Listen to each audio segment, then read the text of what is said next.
said something along the lines of, "This is the last time I team with you." I think that's what he said. And then he walked away. And the show went off the air.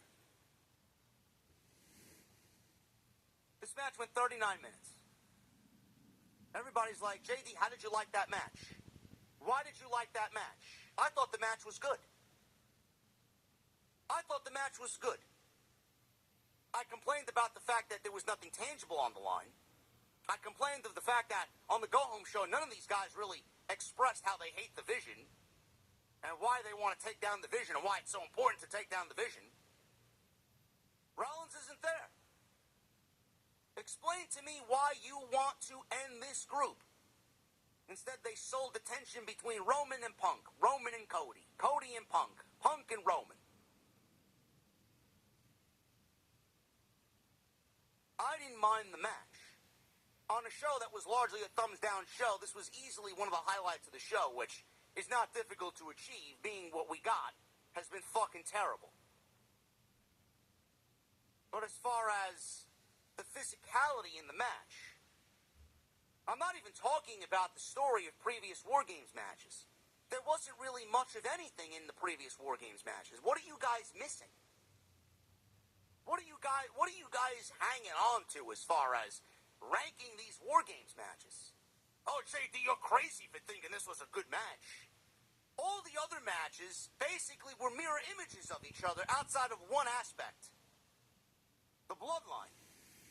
The Bloodline and Sami Zayn with the Honorary Uce. Can we trust them? That was a test for Sami Zayn to get into the Bloodline. Then he eventually turned on Roman. Then we got Randy Orton coming back. Randy Orton joined Cody's fight against the Judgment Day. I don't remember anything in that match outside of Randy Orton fucking super RKOing JD McDonough off the top of the fucking cage. And then we got last year's debacle of Bronson Reed breaking his fucking foot. The story in that match was Punk and Roman. Punk doing Paul Heyman a favor because they needed a fifth. Which eventually led to Punk using Heyman as his wise man going into Mania. Outside that, the match, there was nothing special about the fucking match. I'm talking from a physicality standpoint. This match was more physical. This match was more taxing on its performers than the previous versions were. We got blood in this match. We got blood from both Cody and Punk, which again I'm not surprised by because they are riddled in the old school. They are not walking into a War Games match without some color. This match was physical more than the other ones. They abused the rule and broke the rule of the forfeit. You can't go outside. We didn't see anybody leave the fucking cage on the other versions of War Games. WWE played with the fact that they made this rule and they broke its own rule and had a loophole on how to do it. And Lesnar and Reigns had a nice little exchange on the outside, which gave the match a nice chaotic feel. They didn't abuse it. There wasn't some fucking railroad spikes or fucking bullshit off the top of the cage that led to nothing. Everything made sense. Injected it locally in one tumor, and tumors all over the body disappeared.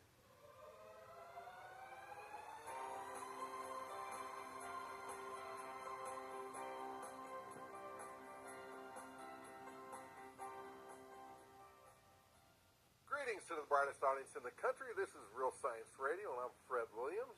And I'm Doug McBurney. Fred, today we have a really interesting update from the world of cancer research. So if you're interested in cancer research, who isn't interested in cancer research?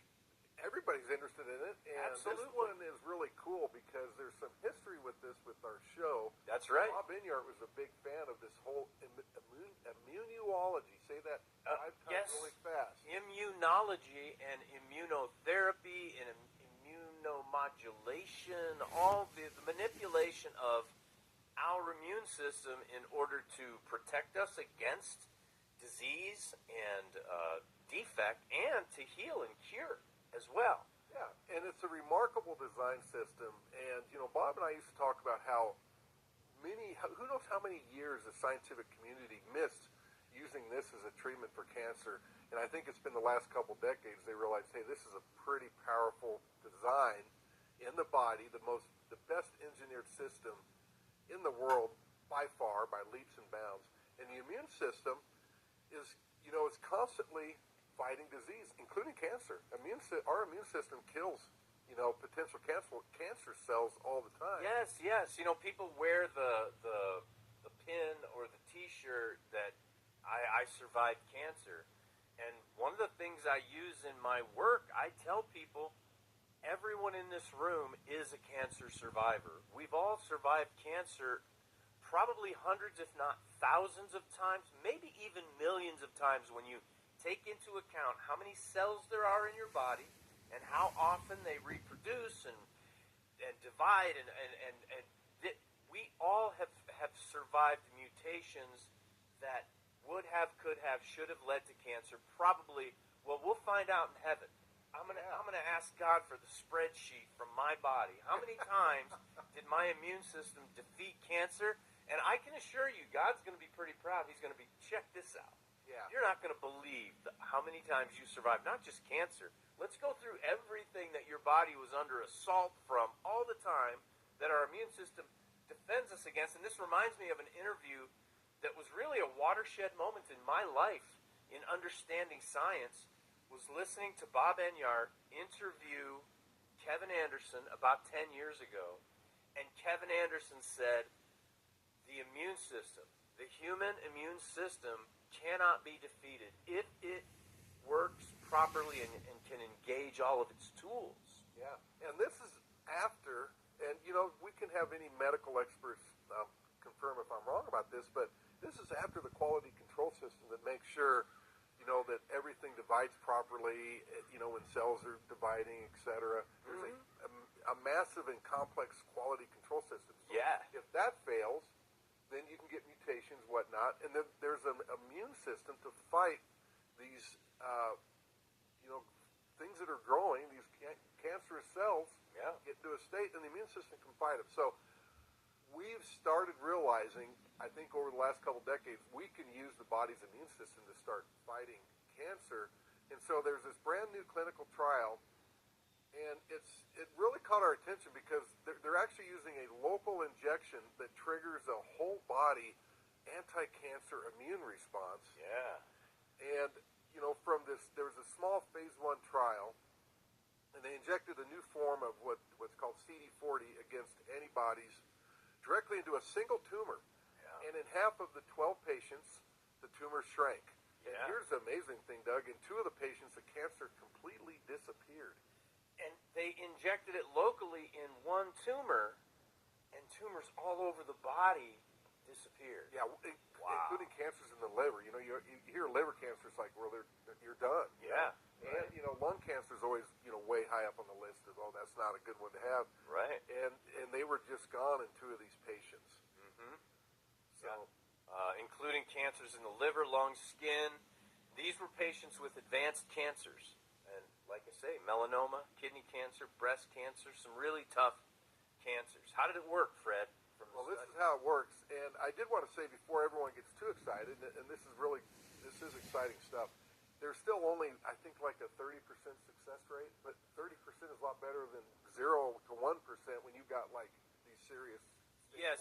And this is a small trial. I mean, 12 patients doesn't even qualify for statistically significant anything. But these are early phase 1 trials that we hope could lead to much bigger results. Yeah. So how this works is, and we'll try to break it down simply. And so inside your body right now, your immune system is constantly hunting and destroying early-stage cancer cells, as we mentioned earlier.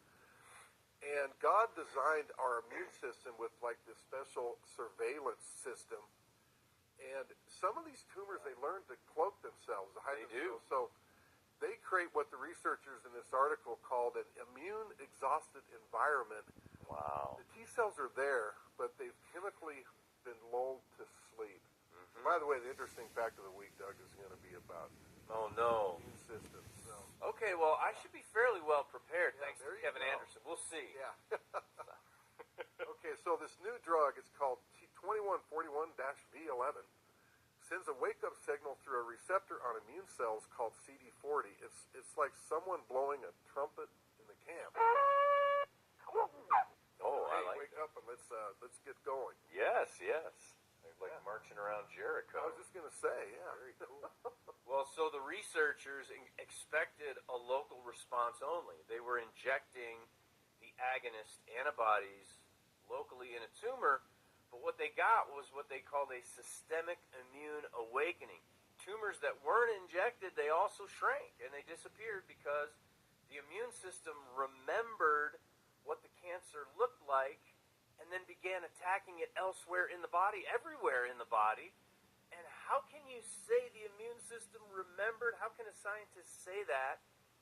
Well, because there's no other way to say it, and it's almost like the immune system has a personality and a mind, because the immune system was designed by a person with a mind, a creator. And anyway, it's all very amazing. And what's really cool is the immune system has like this stochastic or kind of a random approach, random quote, to find all these combinations to find what it can latch on. And then it remembers that once it finds it. Yes. And so with the fall of, from the creation, we deteriorate as we get older. We're all under the curse. The curse.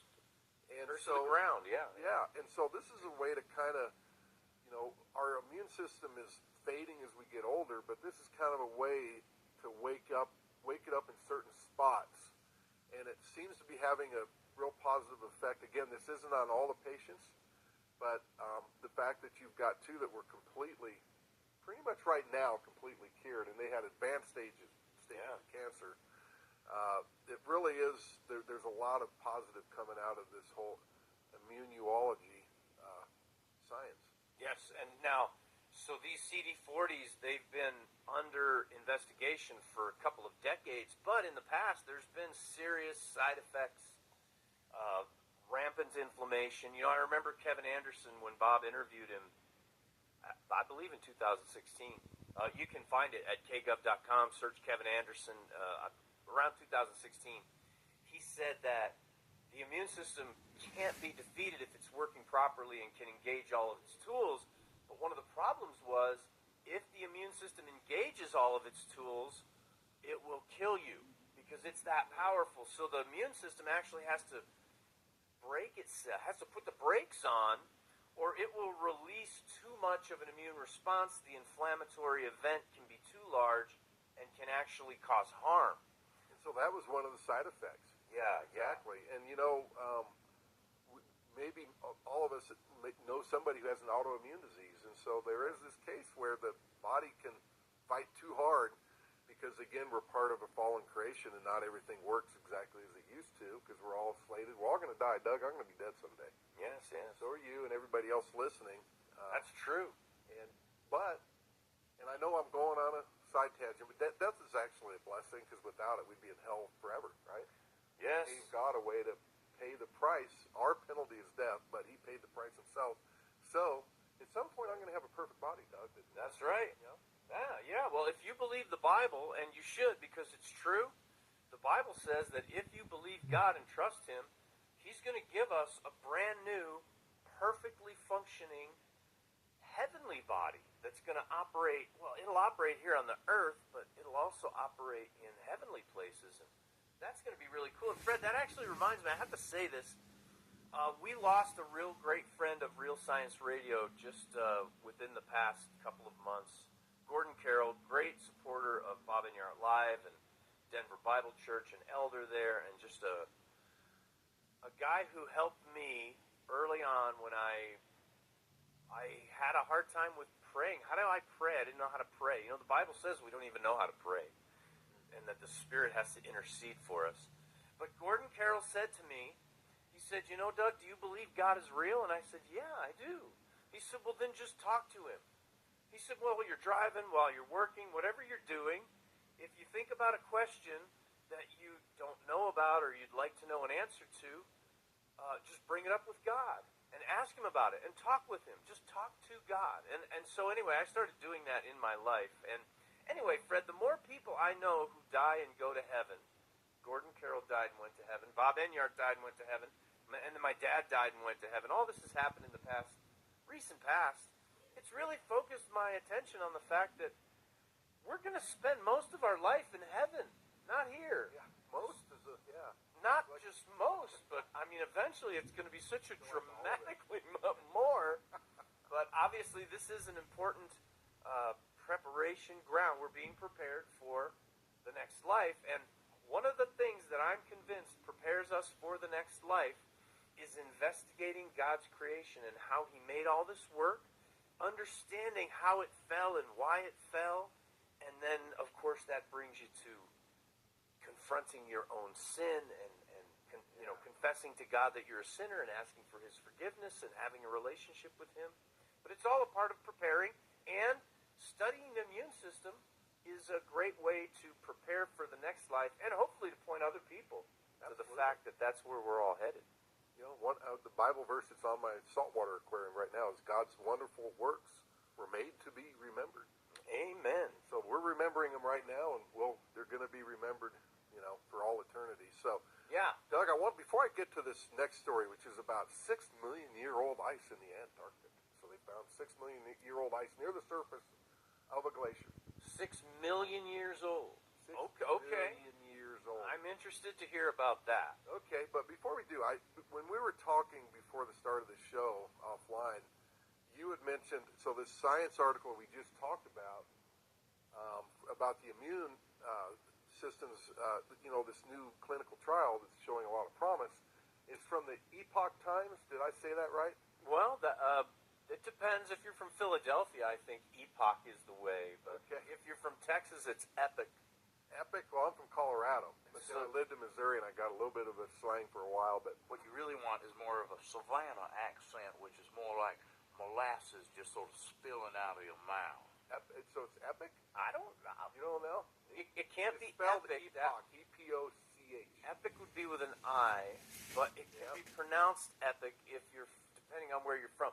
This reminds me. E-Poach. It could be E-Poach, E-P-O-C-H. Reminds me, Fred, so my wife is Japanese, so English is not her first language. And we go through this with words. Like epic would be a word that she would be like, well, what's the difference between epic and epic? And I'm trying to explain to her there is a difference between epic, like a long story, an epic, and an epic, which is a long period of time. And she would say, you people have too many words. And they all sound too close to the same. But yes, Japan do they use pictographs, or is that just Chinese? no, they use a lot of Chinese kanji in their Oh, that's writing. interesting. Okay. Yes, and then hiragana and katakana. But yeah, it's all the pictogram-based language. But anyway, we have a lot of words, and English is very difficult. So an epic is a fantastic example of that. And I think you pronounced it right, Fred. How did you pronounce it again? Epoch? Epoch. I think that's a better way to let people know that you're not saying epic. Yeah. So it's Epic. the Epoch Times is Yes. is the source of this article that ran the story on this. Yes. And the Epoch Times is basically a news organization created by the Falun Gong dissidents who escaped China probably in the early 2000s. And they came to America. And if you're not familiar with the Falun Gong, it's a form of like yoga-like meditation. They're pagans, basically, and I wouldn't call them harmless pagans because there's no such thing as a harmless pagan in that if you follow paganism, you're going to end up in hell forever. So, but they won't molest your son or chop your daughter's hands off. So they're not like that kind of religious fanatic. Yeah. They meditate and they gather in the park and they go om and they do yoga. Yeah. And they terrified the Chinese government in the early 2000s because they developed quite a following. And China being an officially atheist culture and demanding that you worship the state, the Falun Gong were persecuted, imprisoned. Some of their leaders were executed, put on trial and executed. Came to America and found friends in wealthy conservatives who just believed in freedom of religion, and have also, a number of them have become quite successful. and gone into media and have created this newspaper, the Epoch Times. So if you weren't familiar with the backstory of... And I wasn't. I thought that's interesting. Because I've seen plenty of stories from the Epoch Times. Epoch Times. Yes. So, wow. Now, does that mean they're not credible? No. I mean, you know, well, CNN, they don't have a bias, right? Well, so fun CNN. So you think who's underwriting the Epoch Times? Well, it's Falun Gong dissidents who escaped China, and well, who's underwriting CNN and MSNBC and ABC News and CBS? Yep, exactly. I probably would trust some yoga dissidents who have a bias against China. You will notice there is a fairly strong anti-China bias in the Epoch Times, which I'm pretty anti-China biased. I don't like communist criminal gangs that conquer and enslave billions of people, so I'm all for that. But yeah, that's the backstory on the Epoch Times, and they do some really good quality reporting, and they're relatively conservative for a bunch of pagans, I guess. Okay. Anyway, I found that interesting. I think they have a number of Christians on staff, by the way, so they're not they won't only hire Falun Gong practitioners. There you go. Okay, so the next story is from Science Daily, and this is just from a couple of weeks ago. So November 5th, 2025. Okay. Frozen for 6 million years, Antarctic ice rewrites Earth's climate history. Oh boy, another rewriting. Okay. Yeah, another rewriting and something to do with climate change. How dare you? Yes. So they claim they've got this 6 million-year-old ice in Antarctica, and it's not snow, it's not compressed snow, it's ice, frozen for 6 million years near the surface. Near the surface, okay. Okay. So let me get this right. So you've got this rare, highly advanced ancient ice. It's got to be highly advanced because it's ice that does not melt, doesn't flow, doesn't compress, doesn't crack, doesn't sublimate, solid to gas directly. Unlike Doug, I think every other ice in the whole planet. I was gonna say, ice seems to me like, I don't know how long ice can last. I know there are some glaciers and some icebergs that are probably pretty old, but it just doesn't. 6 million years seems to be a bit of a stretch. Yeah. That's a long time. I think they said somewhere between 5 and, I don't know why they don't know exactly. The article maybe doesn't have the detail from the study, but between 1 and 200 meters. So basically between a yard and 2 football fields. Okay, down from the surface. Yeah. Okay. So, all right. And now, so they say in the article, Antarctica is the perfect place for ice to remain undisturbed. Lesnar wanted his revenge on Reigns for what Reigns did to him at MSG when he Superman punched him out of the ring. The way that the match was structured was a lot better than everything else that we've gotten previously as well. The only thing missing here was a true story. WWE made it more of a, let's build the tension between the baby faces here, and we'll follow that in the aftermath of this War Games. Meanwhile, they didn't even do that. They dropped the ball on that big time. WWE left this exactly how they left last year's match. When they all left the cage at last year's Survivor Series, you thought that something was going to happen, someone was going to come out, someone was going to turn. They all left and kissed Paul Heyman like he was some mafia boss. And while CM Punk left the cage, he audibly uttered to Paul Heyman, "You now owe me." And Roman Reigns heard that. And Roman Reigns did not take too much of a liking to Paul Heyman agreeing that he owes CM Punk because he felt like Paul Heyman was betraying his trust. But the War Games last year went off the air with all of them side by side. Nothing happened. Just like this year, nothing happened. Hello, welcome to You Problem. This is Dr. P. How are you? Hi, Dr. P. I'm okay. Hi. So, tell me, What brings you to my neck of the woods? I've been married for 18 years. My husband is a veteran. I'm a veteran. And Thank you for your service. thank you. He has PTSD from the military. And so when he gets triggered or upset, he screams and goes on and on for hours. And so there's good moments, but then it kind of gets, overshadowed by the yelling, and I don't know. I'm just not regulated, and I'm always walking on eggshells, and I don't know if I should keep going like this or I need some help. Do you guys have kiddos? Yeah. Oh, 16-year-old girl. All right. Okay. I mean, that's tricky. That's tricky, right? Yeah. Sorry. No, don't be. Okay, be sorry for expressing emotional reaction for something that is really hard. No, don't be sorry. You don't have to be sorry.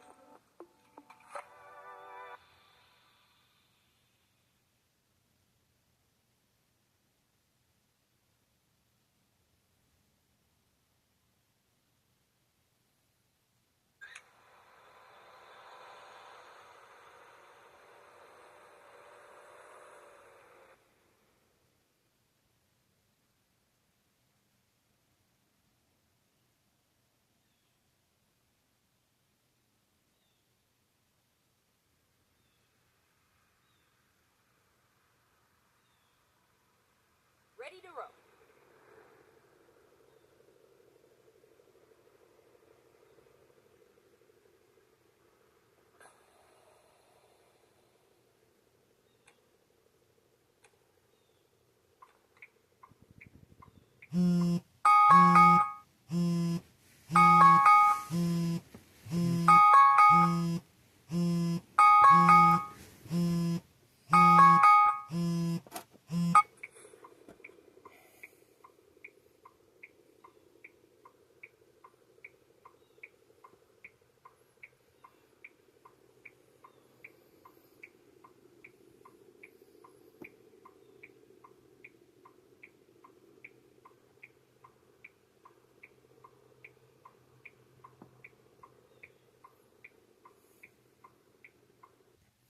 They gave you a mystery assailant.